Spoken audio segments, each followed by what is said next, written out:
making her very experienced and the astronaut who spent the most time in space in the US.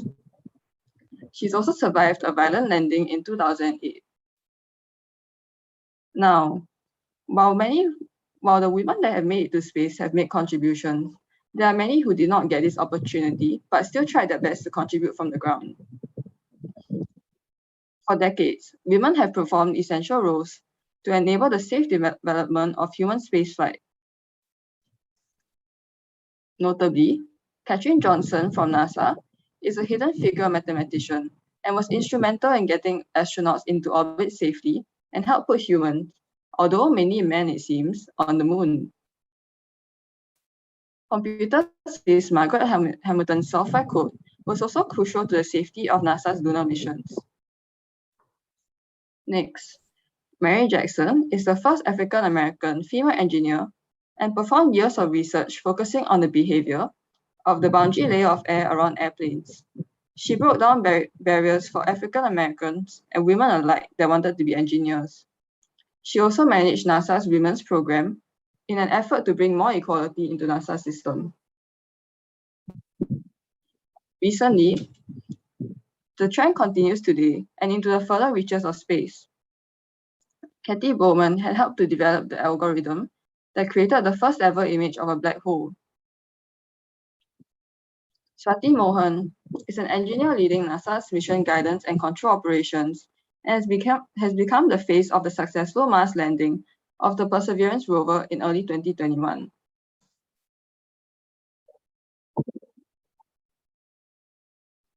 So now I'll talk about the development of women's rights in space.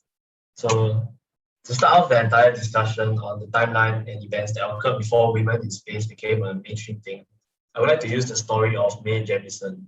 I don't know how many of you remember her from like 2 minutes ago, the sharing, but yeah, she's the first African-American woman to go to space. It was in the 1960s. NASA was launching its Apollo program to land humans on the moon. Mae Jemison, born 1956, spent most of her childhood watching Apollo airings on television, and that's where she got inspired to become an astronaut herself. However, during these TV airings, there was something that irritated her a lot. Can anyone guess what it is? Okay, actually, she was irritated because of this. Next. Yep. So all the crew members looked exactly the same. They were all men and all white. She thought to herself, if the aliens saw the Apollo crew, would they think that this was all humanity had to offer? Fast forward 30 years later, Jemison made her own trip to space. Flying abroad, the Space Shuttle Endeavour in September 1992 for a week-long mission, claiming the title of the first African-American woman in space. By that time, the United States has been sending women to space for about 10 years, starting with Sally Ride's mission in 1983. American astronauts were starting to look less and less like this, and more like this. Now, that is all good. We all know the ending of that story. But now, let's take a look at what happened in the 30 years that led to the paradigm shift of women going to space. So the first woman in space was cosmonaut Valentina Vladimirovna Tereshkova, who orbited Earth 48 times from June 16 to 18, 1963. Her flight was became part of the Cold War propaganda to demonstrate the superiority of communism. At the 1963 World Congress of Women, Soviet leader Nikita Khrushchev used Tereshkova's voyage to declare that the USSR had achieved equality for women. Despite this optimism, it was 19 years before another woman was allowed to venture beyond Earth. In the United States, women were excluded from space by the restriction that astronauts had been military test pilots, a profession that was barred to them. So while the first American astronauts, known as the Mercury 7, were training in the 1960s, aerospace doctor Randy Lovelace recruited 13 women pilots and put them through the same test as the male astronauts. The Mercury 13 outperformed the men on many tests, particularly in how they handled isolation. However, despite the promises of Lovelace's test, none of the participants ended up flying, and women would have to wait 2 more decades before getting their chance to blast off into space. After the Russians launched Sputnik in 1957, the space race that ensued became another proxy battle in the conflict between the United States and Soviet Union, turning astronauts into de facto soldiers. Men, as they always had done, would always go to the front lines, while women, the thinking went, were to be protected and kept away from the battlefield, even if it was inside a cramped capsule. Historically, even those like Lovelace who believe that women should go to space have seen their role as helping men, acting as a civilizing influence. In one sense, the first women on the moon were actually playboy playmates, in the form of pictures jokingly included in the Apollo 12 astronauts checklist. Their names were Cynthia Myers, Angela Dorian, Regan Wilson, and Leslie Bianchini. The women's bodies were likened to the lunar landscape, both the object of male conquest. In popular culture in the 1960s, women were often associated with magic and emotion rather than science and technology. So based on these facts, I personally think it's quite safe to say that the main hindrance of women going to space is the patriarchal mindset etched into the culture for most of the 1900s. There was a lot of sexism involved because people believed that science and technology was a man's world. So the shift came in the late 1970s when the women's movement had made great strides and NASA had to adapt. The first women was admitted to astronaut training in 1978. Not to be outdone, the USSR rushed more women into space in its own program. In 1982, Svetlana Savitskaya visited the Salyut 7 space station, becoming the second woman in space and the first to perform a spacewalk. But she wasn't allowed to forget the nature of women's work, because when she arrived, her male colleagues presented her with an apron. The following year, Sally Ride flew as a mission specialist onto the Space Shuttle Challenger, becoming the first US woman in space. The first American woman to spacewalk was Katherine Sullivan in 1995. So fast forward to the present day, there are still barriers to women's equal participation in space. In March 2019, quite recently, the first all-women spacewalk was cancelled because there were not enough medium-sized spacesuits. Astronauts and Jessica Meyer subsequently accomplished the feat in October 2019. And despite the cancellation, NASA Administrator Ken Borodzox made clear that the ideal astronaut body is still male. He blamed women's smaller average stature, saying that they were less able to reach in and do things a little bit more easily. So that more or less covers the transition of women's journey into space. And if I had to describe it in one word, it would be patriarchy or male domination. But with the progress of society and equality of the 20th century, the abolishment of the patriarchal system allowed women to finally venture beyond Earth. So I know the whole story and the timeline might sound confusing from my previous sharing. So here's a brief chronological timeline overview. So in 1963, the first women went to space, Russian cosmonaut Valentina Tereshkova. So then 19 years later, in 1982, the second woman went to space, Russian cosmonaut Svetlana, sorry, I cannot pronounce, but Svetlana Savitskaya. Then the following year, the first American woman, Sally K. Wright, went to space. And in 1984, Svetlana Savitskaya became the first woman to walk in space. And also in the same year, 1984, American astronaut Katherine D. Sullivan became the first American woman to perform a spacewalk. And in 1992, the first black woman in space, Mae Jemison. And in 1995, Eileen M. Collins was the first woman to pilot an American space shuttle. In 2002, Peggy Whitson, first resident scientist of the ISS. In 2005, Eileen Collins was the first woman to pilot and command a NASA space shuttle. And as you know, the rest is history. So now, me and Kelly will sort of have a talk show to address some myths about surrounding women in space, and we will do it in the form of a Google field. Not sure if you have heard of it. So basically, like we type in the first half of the sentence, and we try to guess what is the second half of the sentence. So in today's episode, we will be trying to guess the most popular Google searches, starting with 2 female astronauts. So you all can like just unmute and shoot your shots, try to guess what is the second half of this sentence. Anybody? Exist. Exist. Nice, but no. Nope. They do exist as we have shown.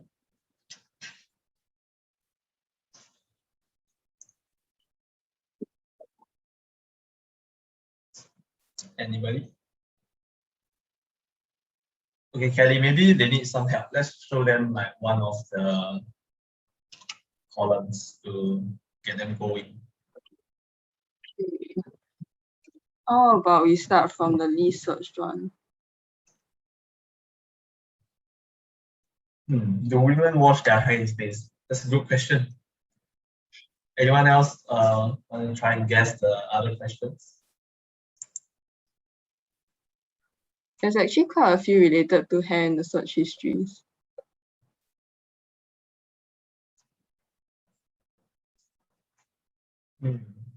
I think give a hint for one of them is a biological function quite unique to women, if that helps.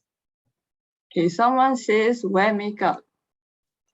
Yes, that's correct. Wow. Nice one, Junhong.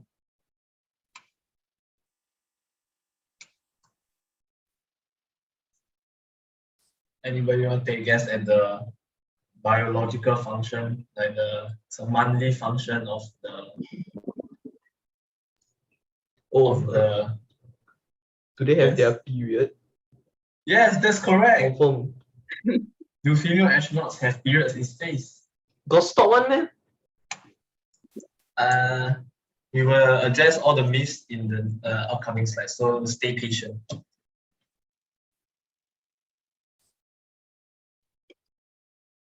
Okay, maybe I can give a hint for another one. It's an undergarment quite unique to the female body. It's a undergarment that guys don't wear, but girls do.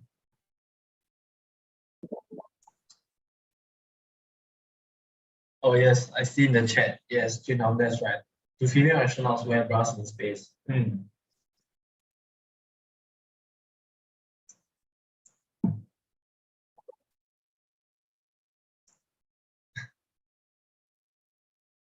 Okay, I think that's enough time. We will just review the next two and get to it. Yeah, so the last two is, do female astronauts have to cut their hair and do they shave in space? Okay, so addressing the myths. Okay, let me just go through everything.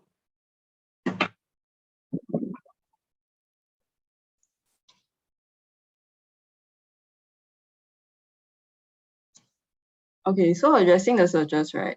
The most common search history was whether women wore bras in space. About this, there are no regulations and it's not compulsory. But despite there being no gravity, bras still provide comfort and some choose to wear them for this reason. As for whether they have to cut their hair, there is no regulation for this, but some choose to keep their hair long. As for whether they wash their hair in space, with some technique they do so. It's a bit harder in space because there's no gravity and limited resources. As for shaving in space, they have the option to do so and are actually provided with either electric or disposable razors. As for wearing makeup, while they do not have to, society used to believe that women could not survive without men and makeup. This led to many sexist remarks, such as people asking them how they would survive 8 days without men and wake up. As for periods in space, periods do continue in space and are the same as those on Earth. However, due to limited resources, it's more inconvenient having periods in space, and they can choose to stop their periods through medical means. Now, about periods. So, Kelly, do you know that women uses around 20 tampons while on her period? That's insane. I didn't know that there were that many. Yeah, actually, I'm sure you know, but NASA did not. So, do you want to take a guess at how many tampons NASA gave Sally Ride for her first week in space?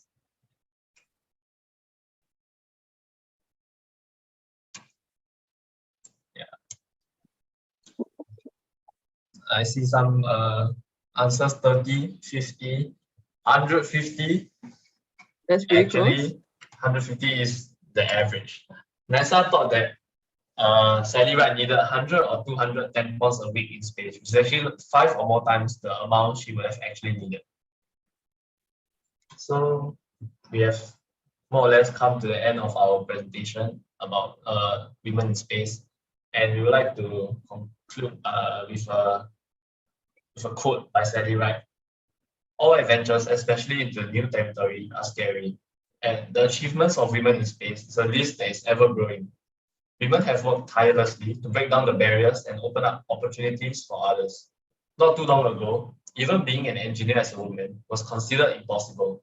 But now, women are able to compete on a more equal and level playing field and make their contributions to the space sector. The story for women in space is an inspiring one and proves that the impossible might not be all that. What do you think women in space will be able to achieve next? And with that, we've come to the end of our talk and we'd like to thank you for your kind attention. We hope to see you again and happy World Space Week.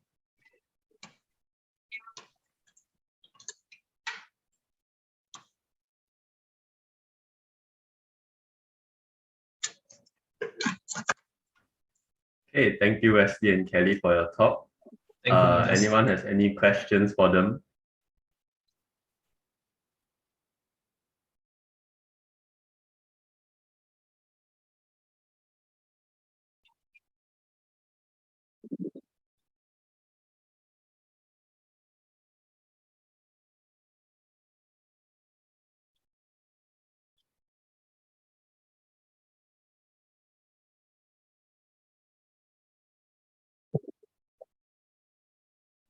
Okay, if anyone has any questions, feel free to contact NUS Astro on Instagram PM. So with that, thanks for coming out for today's session. Hope you enjoyed the talk given by Wesley and Kelly. A very interesting talk, if I do say so myself. So we would really appreciate it if you could help fill in this form for attendance. So if you have time, please help me fill in this form. And for now, we'll be splitting into breakout rooms to play some games. Feel free to stay on if you want to play some games. But if you have something on and have to leave, feel free to do so as well. Thanks again for coming down tonight, and clear skies.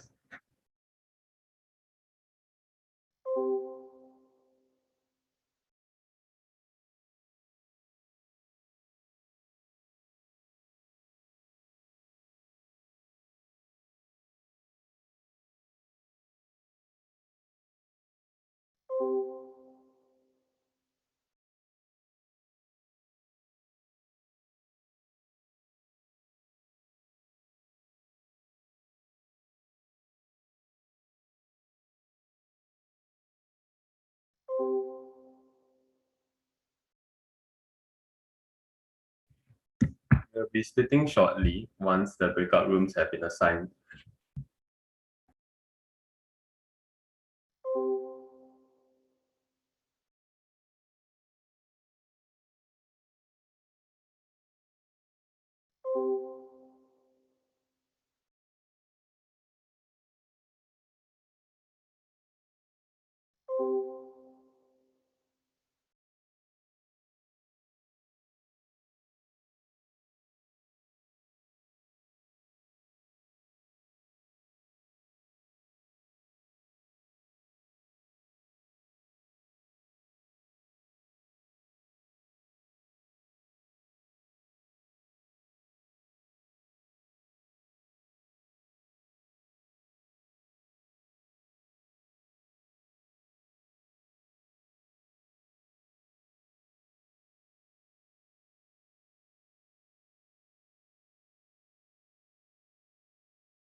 Okay, wait, let me figure this out, man. Is it phone game?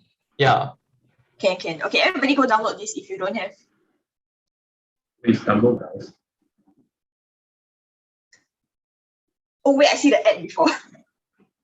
Oh, Yo, Julian, we playing Stumble Guys. If you don't have, can go download.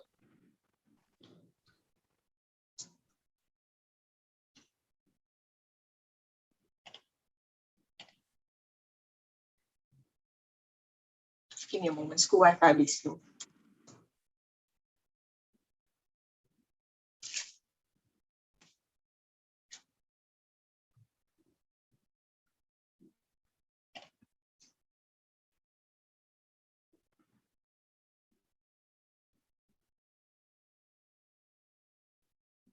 Okay, in the meantime, house, week 8.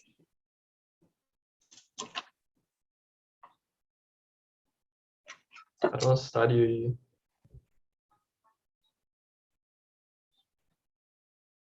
At least you started. Yeah. Dude, wait, every midterm's over already. Mine's over.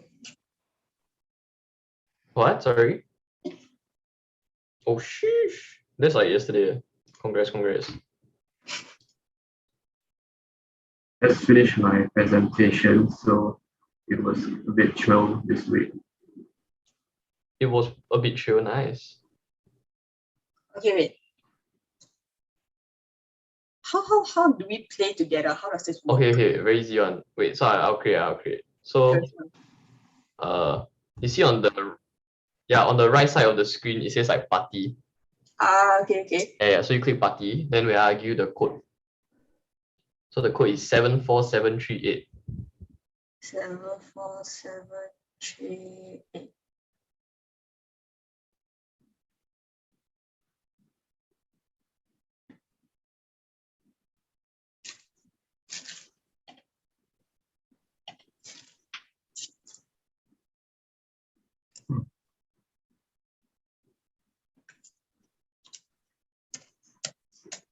Yeah, then once everybody's here, then I just press play, then it will like load us.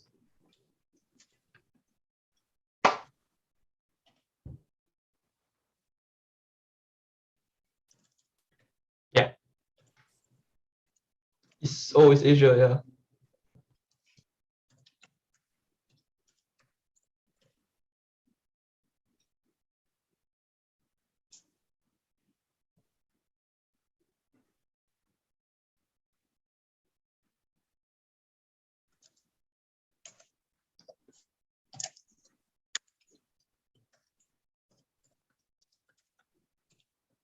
Is that all?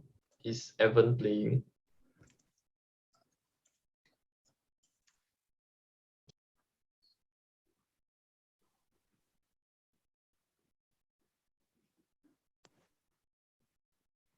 There's 5 of us, right?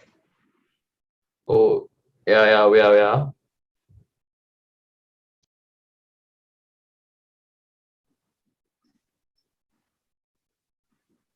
Okay, wait, you want who never play before? Me. It's damn fun, dude. Contact got play before? So what game are we playing? Oh crap. Wait, let's go back then. Okay, it's called Stumble Guys. Do you have it? I want to check.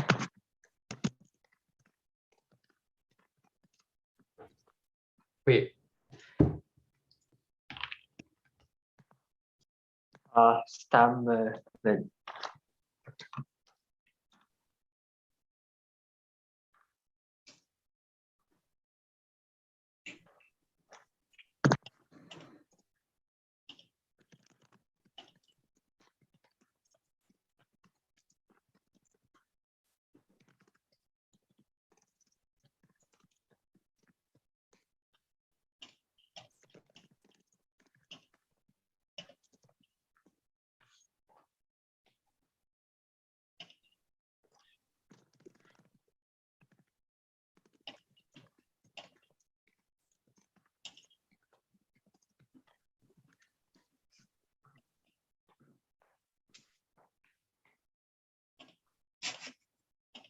are you guys not in the game? Wait. I am though. I'm confused. Is it Oh. playing already? As in, yeah, you just play because I got kicked out. Yeah. Who's left? I'm confused. I think it says I'm spectating. Oh, means you lost already. Oh, okay, that was fast. Yeah, don't worry, the game is damn fast now. It's like 5 minutes.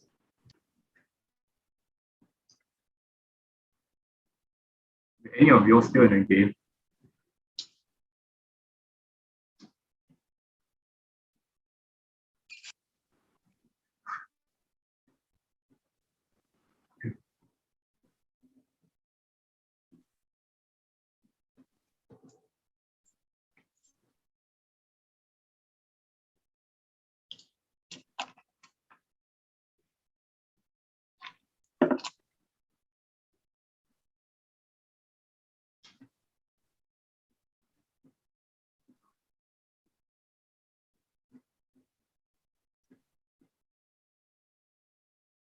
But who's still in the game?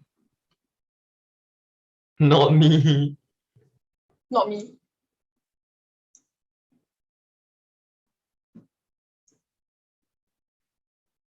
Oh, so you want to wait for everybody to die, then you can play again. You can leave, what? Okay, guess I'll leave. Yeah, let's leave. I guess.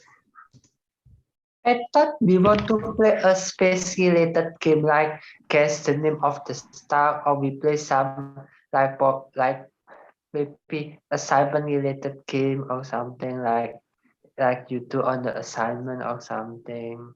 Oh, because it's like post midterms. Like we just finished exam, so we are like chilling this week. Less thinking, but like good for feedback. We will think about it for next week. Oh, you are post Are you undergrad? an NUS alumni, Oh. alumnus. I'm an alumnus of NUS.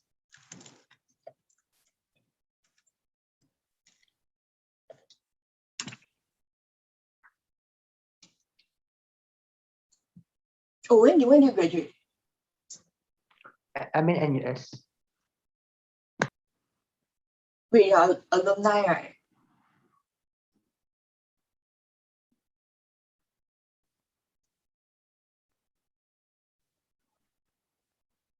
Okay, wait. Did we join again? Oh, you wanna play again? I'm down to play again. Like, Yeah, sure. I feel that yeah. I did not get to enjoy the game because I didn't know what's going on. Okay, are you all back here? Julian. Sorry. 73738. Was it? Did I say that? Okay, wait, I make new one. You just okay, 71765.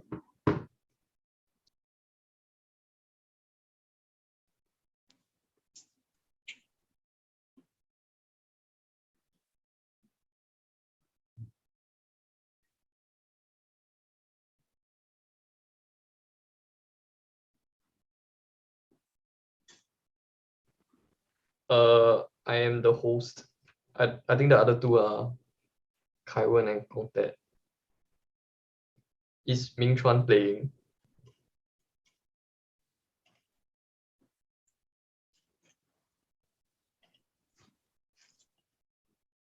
Never mind, I'm just gonna start.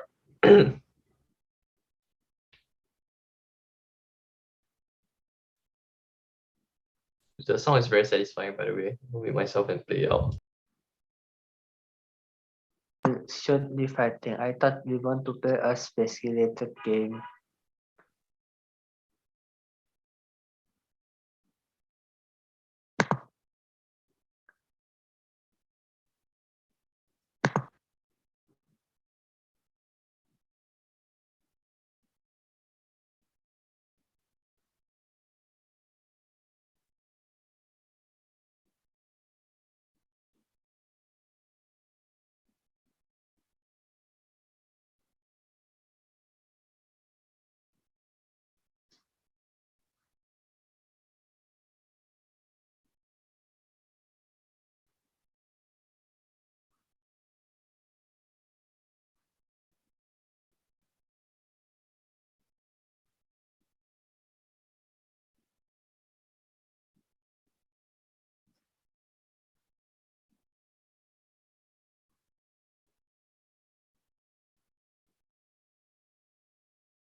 Do they all make it?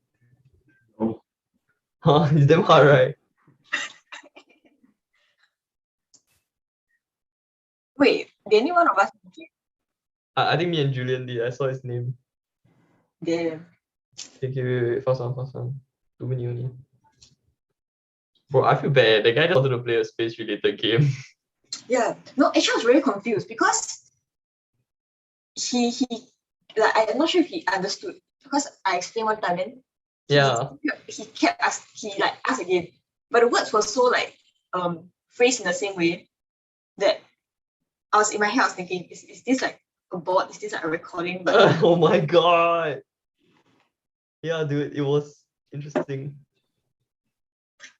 yeah. But I guess we can consider.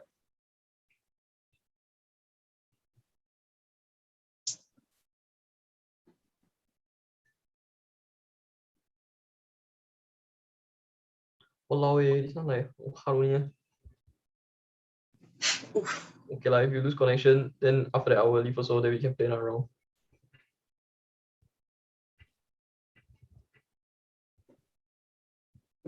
Okay, anyways, I'm pretty sure I lost, so.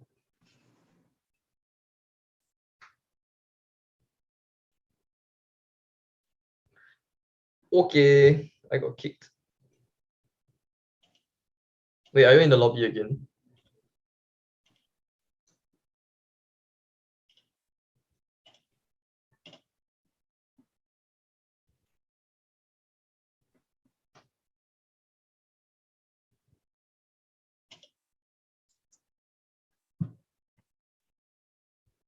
Just saying, I think it's really a thing. Whenever we don't have sessions, the sky is clear. Serious? Yeah, the sky today it's been like cloudy since like for like 2-3 weeks or something. And today is clear. Is that one? Is that one? How are you going again? New number 13401.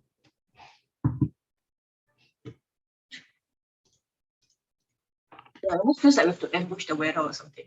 Like just don't have a session and then suddenly Until last minute. yeah, there's like aha and then